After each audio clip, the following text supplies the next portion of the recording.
जय माता दी दोस्तों। आज हम सुनेंगे नवरात्रि के 7वें दिन की शक्ति माँ कालरात्रि की पावन कथा। तो चलिए शुरू करते हैं। देवी कालरात्रि माँ दुर्गा का सप्तम रूप है। माता अत्यंत दयालु कृपालु हैं। यह देवी सर्वत्र विजय दिलाने वाली हैं। मन एवं मस्तिष्क के समस्त विकारों को दूर करने वाली हैं। यह माँ दुर्गा की 7वीं शक्ति तथा कालरात्रि के नाम से जानी जाती हैं, अर्थात जिनके शरीर का रंग घने अंधकार की तरह एकदम काला है। नाम से ही जाहिर है कि इनका रूप भयानक है। सिर के बाल बिखरे हुए हैं और गले में विद्युत की तरह चमकने वाली माला है। अंधकारमय स्थितियों का विनाश करने वाली शक्ति है।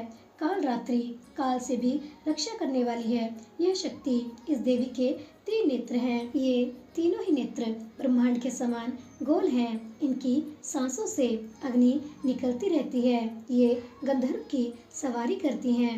ऊपर उठे हुए दाहिने हाथ की मुद्रा वर मुद्रा भक्तों को वर देती है। दाहिनी तरफ का नीचे वाला हाथ अभय मुद्रा में है, यानी भक्त हमेशा निडर निर्भय रहो। बाईं तरफ के ऊपर वाले हाथ में लोहे का कांटा तथा नीचे वाले हाथ में खड्ग है।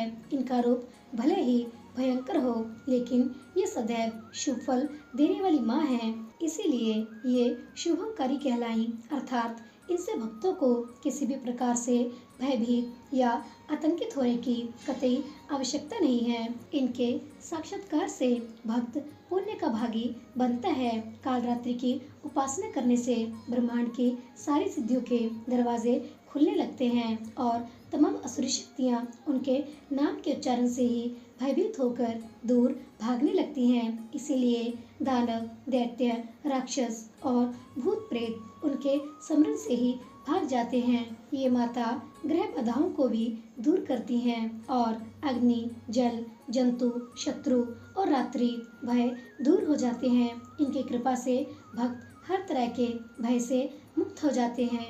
इनकी कृपा से भक्त हर तरह के भय से मुक्त हो जाता है।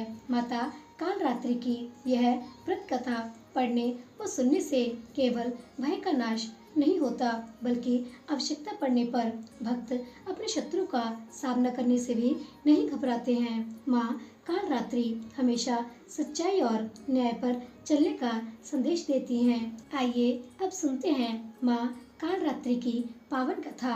एक समय पर रक्तबीज नाम के एक राक्षस का आतंक फैल गया था। रक्तबीज के पास एक वरदान था कि उसके शरीर से गिरने वाला हर खून की बूंद एक नए राक्षस को जन्म देती थी।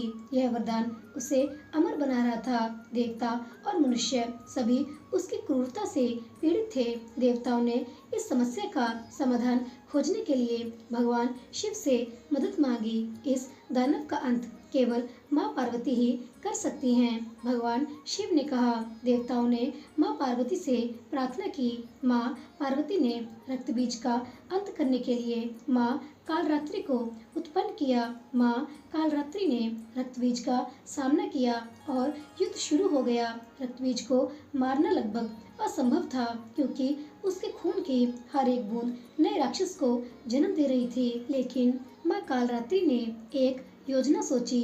उन्होंने रक्तबीज पर आक्रमण किया और जैसे ही उसके शरीर से खून बहना शुरू हुआ, उन्होंने अपने मुंह से सारा खून पी लिया। इस तरह रक्तबीज और अधिक राक्षसों को जन्म नहीं दे पाया और अंत में माँ कालरात्रि ने उसका वध कर दिया। इस प्रकार माँ कालरात्रि ने संसार को रक्तबीज के आतंक से मुक्त कराया। और इसी के साथ हमारी आज की माँ कालरात्रि की पावन कथा यहीं पर संपन्न होती है। ऐसे ही ज्ञानवर्धक कथाओं के लिए चैनल को सब्सक्राइब करना मत भूलिएगा। जय माता दी।